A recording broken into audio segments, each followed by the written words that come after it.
Respiration in animal.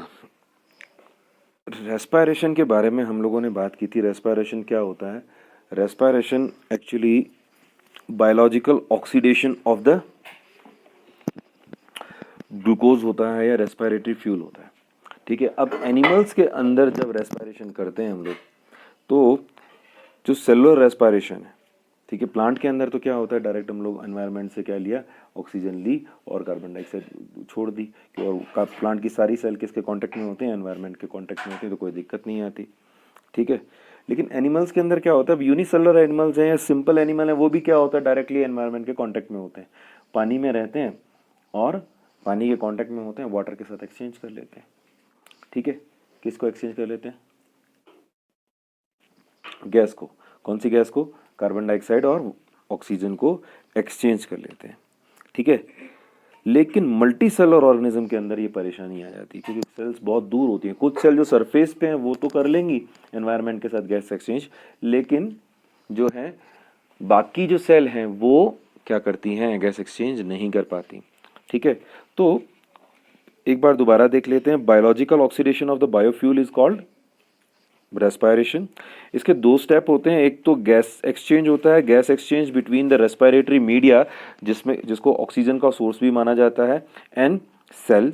और दूसरा है बायोलॉजिकल ऑक्सीडेशन, जिसको हम रियल रेस्पिरेशन या सेलुलर रेस्पिरेशन भी कहते हैं, जिसमें ग्लाइकोलाइसिस, क्रेब्स साइकिल वगैरह यही चलता है। ठीक है, अब गैस एक्सचेंज सबसे पहला जो स्टेप है वो है गैस एक्सचेंज। गैस एक्सचेंज के लिए क्या होनी चाहिए? दो कंडीशन होती चाहिए। सबसे पहले रेस्पिरेटरी सरफेस जो होनी चाहिए, जहां पर गैस एक्सचेंज होता है, उस सरफेस को हम क्या कहते हैं? रेस्पिरेटरी सरफेस कहते हैं। ये बहुत बड़ी होनी चाहिए और जो कैसी होनी चाहिए? गीली होनी चाहिए, ताकि क्या हो, गैस एक्सचेंज आसानी से हो सके, डिफ्यूजन आसानी से हो सके। दूसरा, रेस्पिरेटरी मीडिया जो है, जो सोर्स ऑफ ऑक्सीजन है, वो हाईली मॉइस्ड होना चाहिए, उसमें खूब सारा मॉइस्चर होना चाहिए। ठीक है, तो एनिमल के अंदर जो है ये दो मेन कंडीशंस होती हैं किसकी? रेस्पिरेशन की। ठीक है, अब आता है हायर और लोअर ऑर्गेनिज्म में तो ये कोई प्रॉब्लम नहीं होती। लोअर ऑर्गेनिज्म पानी में रहते हैं और सारा की सारी बॉडी किस में कांटेक्ट में है? वाटर के कांटेक्ट में। वाटर यानी गीला है और जो है डिफ्यूजन आराम से हो जाएगा, गैस बाहर आ भी जाएगी और निकल भी जाएगी। ठीक है, लेकिन हायर ऑर्गेनिज्म में क्या होता है? गैस एक्सचेंज होता है 4 स्टेप में होता है।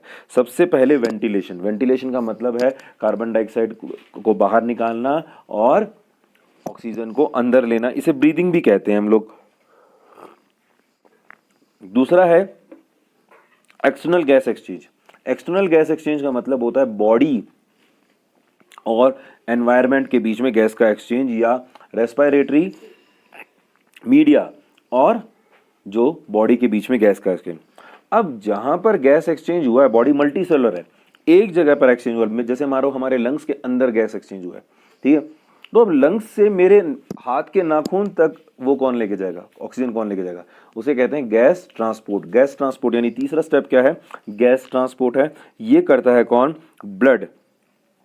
ठीक है, जनरली कौन करता है? ब्लड या ट्रांसपोर्ट मीडिया करता है। और तीसरा होता है इंटरनल गैस एक्सचेंज, जो कि मेरी उंगली के जो सेल है उसके बीच में और ब्लड के बीच में होता है। तो हमारे अंदर जो है, जो मल्टी सेलुलर एनिमल्स होते हैं, उनके अंदर जो है ये कितने तरह के होते हैं? गैस एक्सचेंज कितनी बार होते हैं? 2 बार। एक बार एनवायरनमेंट और ब्लड के बीच में, और दूसरी बार ब्लड और सेल के बीच में। ठीक है बेटे, अब आता है टाइप ऑफ रेस्पिरेटरी ऑर्गन। ठीक है, रेस्पिरेटरी ऑर्गन के बेसिस पे रेस्पिरेशन 4 तरह के होते हैं। एक तो स्किन से, ठीक है, जैसे अर्थवर्म्स होते हैं, मेंढक होते हैं, फ्रॉग, ये सब स्किन से क्या करते हैं? रेस्पिरेशन करते हैं। इस तरह के रेस्पिरेशन को बोलते हैं क्यूटेनियस रेस्पिरेशन कहते हैं। अगर रेस्पिरेशन गिल्स से हो तो उसे कहते हैं ब्रेंकियल। ये किस में होता है? फिश में या टेडपोल में। अगर लंग्स से हो तो बोलते हैं पल्मोनरी। ठीक है, लंग्स से हो तो पल्मोनरी। ये किस में होता है? रेप्टाइल, एव्स, मैमल, इनमें होता है। ठीक है, हमारे अंदर कौन सा होगा? हमारे अंदर लंग से है, यानी पल्मोनरी है। तीसरे, इंसेक्ट्स के अंदर क्या होता है? खास तरह की पाइप्स होती हैं, उन्हें ट्रेकिया कहते हैं। उनसे होता है तो ट्रेकियल कहते हैं। ठीक है, ये इंसेक्टा में मिलता है। ठीक है, तो ये कुल मिलाकर कुछ खास तरह के रेस्पिरेटरी ऑर्गन के बेसिस पे रेस्पिरेशन है। इसके बाद में आता है रेस्पिरेटरी सिस्टम क्या होता है। अब रेस्पिरेटरी सिस्टम है जो रेस्पिरेटरी सिस्टम का मेन काम क्या है? Gas exchange. ठीक है, ब्रीदिंग एंड गैस एक्सचेंज, यानी पहले दो काम करता है ये, ठीक है। इसमें जो हमारा ह्यूमन का मेन ऑर्गन है उसे क्या बोलते हैं, लंग्स कहते हैं, ये स्पॉन्जी होते हैं, ठीक है। और दूसरा जो पाइप होते हैं उनको बोलते हैं रेस्पिरेटरी ट्रैक, ठीक है। लंग्स कहाँ होते हैं, हमारे जो चेस्ट की कैविटी में होते हैं, जिसे थोरेसिक कैविटी भी कहते हैं। हमारे लंग्स स्पॉन्जी होते हैं, ठीक है, स्पंज की तरह दिखते हैं, ठीक है। जबकि जो फ्रॉग होता है उसके लंग्स कैसे होते हैं, उसके लंग्स जो होते हैं वो सैक जैसे होते हैं, थैले जैसे होते हैं, ठीक है बेटे। तो लंग्स क्या है, थोरेसिक कैविटी के अंदर होते हैं, ठीक है। थोरेसिक कैविटी के अंदर इनके चारों तरफ क्या होता है, एक स्ट्रक्चर होती है, किसकी, रिब की स्ट्रक्चर होती है, इसे रिब केज कहते हैं, ठीक है। नीचे की साइड में इसके क्या होता है, डायफ्राम होता है, और ऊपर की साइड में क्या होता है, जो नेक निकली हुई होती है, ठीक है। इसके डोर्सल साइड के अंदर क्या होता है, वर्टिब्रल कॉलम होता है, और वेंट्रल साइड में क्या होता है बेटे, यहाँ पर स्टर्नम होता है, ठीक है। लंग्स के अंदर क्या होता है, लंग्स के ऊपर डबल मेम्ब्रेन होती है, ठीक है, जिसे प्लूरा कहते हैं, प्लूरा एपीप्लूरा, पेरीप्लूरा एपीप्लूरा, ठीक है। इनके बीच में एक फ्लूइड भरा होता है जो क्या होता है, इसको गीला रखता है, ठीक है। अगर इस फ्लूइड में इन्फेक्शन हो जाता है तो बोलते हैं प्लूरिसी, जिसमें लंग्स में दर्द होने लग जाता है, ठीक है, और सांस लेने में तकलीफ आती है। क्लियर है बेटे। हमारे दो लंग्स होते हैं, एक लेफ्ट में और एक राइट में। 32 याद रख लेना, 32 का मतलब क्या होता है कि राइट लंग जो होता है उसमें 3 लोब होती हैं, और लेफ्ट लंग में कितनी होती हैं, 2 लोब। तो इसलिए क्लियर हो गया बेटे। अब जो हमारा नेजल ट्रैक है, जो सॉरी रेस्पिरेटरी ट्रैक है, उसमें भी 3 पार्ट होते हैं, ठीक है। 4 पार्ट बेसिकली होते हैं। नेजल ट्रैक जो नाक का ट्रैक है, ठीक है, नाक के अंदर है, ठीक है। दूसरा है फेरिंग्स, फेरिंग्स के जो हमने पहले भी बात की थी कि 3 पार्ट में होती है, नेजोफेरिंग्स, ओरोफेरिंग्स और लेरिंगोफेरिंग्स। तीसरा होता है विंड पाइप यानी ट्रेकिया, और चौथा होता है ब्रोंकियल ट्री, जो लंग्स के अंदर भी ये जो है क्या करते हैं, पाइप आगे जाकर डिवाइड होकर के एक ट्री लाइक स्ट्रक्चर बना देते हैं, जिसे ब्रोंकियल ट्री कहते हैं। क्लियर है।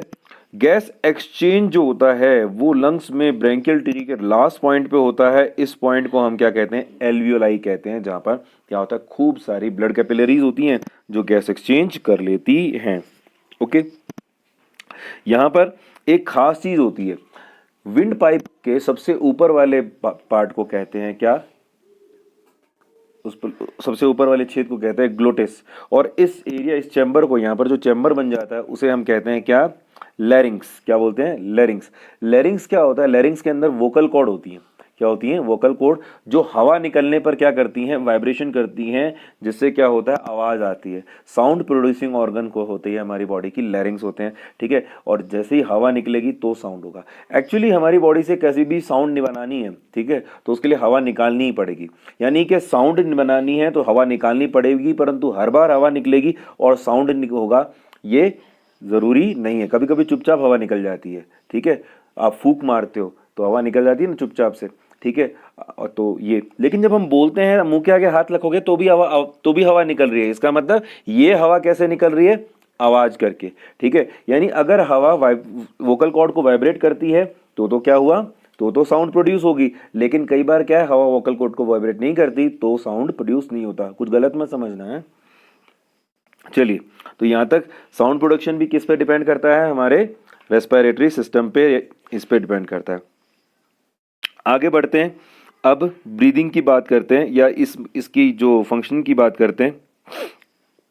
अच्छा, एक बात और भी ध्यान रखिएगा कि जो आपकी विंड पाइप होती है, विंड पाइप के अंदर की साइड बहुत सारे धागे जैसे सीलिया होते हैं, ठीक है। इसकी मेम्ब्रेन जो होती है वो सीलिएटेड होती है, ठीक है, सीडो सीलिएटेड मेम्ब्रेन होती है, और उसमें खूब सारा म्यूकस भी चढ़ा होता है, ठीक है। और वो लगातार बाहर निकालती रहती है, उसमें बाहर की तरफ मूवमेंट करती रहती है ताकि म्यूकस बाहर निकले। इसीलिए जब आप सुबह सुबह गला, रात को सो के बैठते हो तो गला आपका भरा होता है, किससे, म्यूकस से होता है। और आप जब खांसते हो तो काला काला म्यूकस निकलता है, क्योंकि पूरे दिन का जो गंदगी से भरा हुआ म्यूकस है वो वहाँ इकट्ठा होता है, ठीक है। ये कई बार आप लोगों ने आंधी के अंदर या बहुत तेज तूफान के अंदर अगर बाहर घूमते हो तो भी ऐसा कैसा होता है, ठीक है। कभी कभी आपके गले के अंदर क्या चला जाता है, अगर खाना खाते समय हम बात करते हैं, और मैंने कहा खाना खाने में अगर आपके कुछ चला गया, ठीक है, तो क्या है, वो भी इन्हीं सीलिया से बाहर आता है, ठीक है।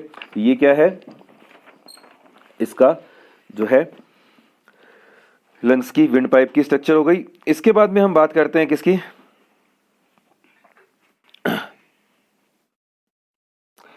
Functioning of the respiratory system. Respiratory system के बेसिक दो फंक्शन है। हवा को एक तो कौन सा, एक तो क्या करना है बेटा, एक तो गैस एक्सचेंज है और दूसरा ब्रीदिंग है। तो पहला हम देखते हैं ब्रीदिंग। ब्रीदिंग में अगर हवा हम अंदर लेते हैं उसे बोलते हैं इंस्पायरेशन, हवा हम बाहर लेते हैं तो उसे कहते हैं एक्सपायरेशन। ठीक है, इस पूरे काम के लिए अब लंग्स में क्या नहीं होती, मसल्स नहीं होती। लंग्स में क्या नहीं होती, मसल नहीं होती, तो लंग्स अपने आप फैल सिकुड़ नहीं सकते। लंग्स के चारों तरफ जो कैविटी है उसका नाम जो है उसका नाम क्या है, थोरेसिक कैविटी, और उसके चारों तरफ क्या है, मसल्स होती हैं। ठीक है, तीन तरह की मसल होती हैं कुल मिला के, वैसे चार तरह की मसल काम में आती हैं पर हम यहाँ पर तीन ही बात करेंगे। पहली बात जो मसल है वो है कौन सी, रिब के बीच की मसल जिसको बोलते हैं इंटरकोस्टल मसल।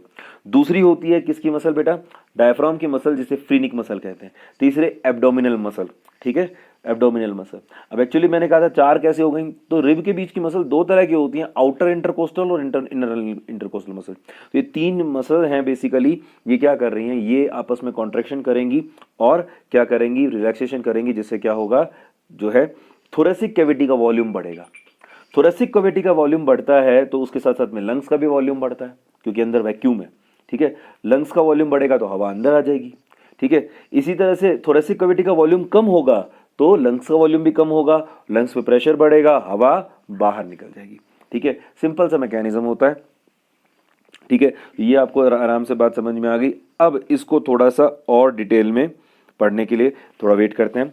अब जब गैस एक्सचेंज हो जाता है तो उस गैस को या उस जो ऑक्सीजन बॉडी में आ जाती है और कार्बन डाइऑक्साइड बॉडी से निकल जाती है। अब इस ऑक्सीजन को कौन लेके जाएगा अलग अलग ऑर्गन तक, ब्लड। ठीक है, ब्लड में कौन सा पिगमेंट होता है, हीमोग्लोबिन नाम का पिगमेंट होता है जो इसको अलग अलग ऑर्गन तक लेके जाता है। ठीक है, और इसी तरह से अलग अलग ऑर्गन से कार्बन डाइऑक्साइड भी कौन लेके आता है, हीमोग्लोबिन ही लेके आता है। तो ये आपका क्या हो गया, बेसिक हो गया किसका, इसका रेस्पिरेशन का, रेस्पिरेशन इन एनिमल या रेस्पिरेशन इन ह्यूमन का।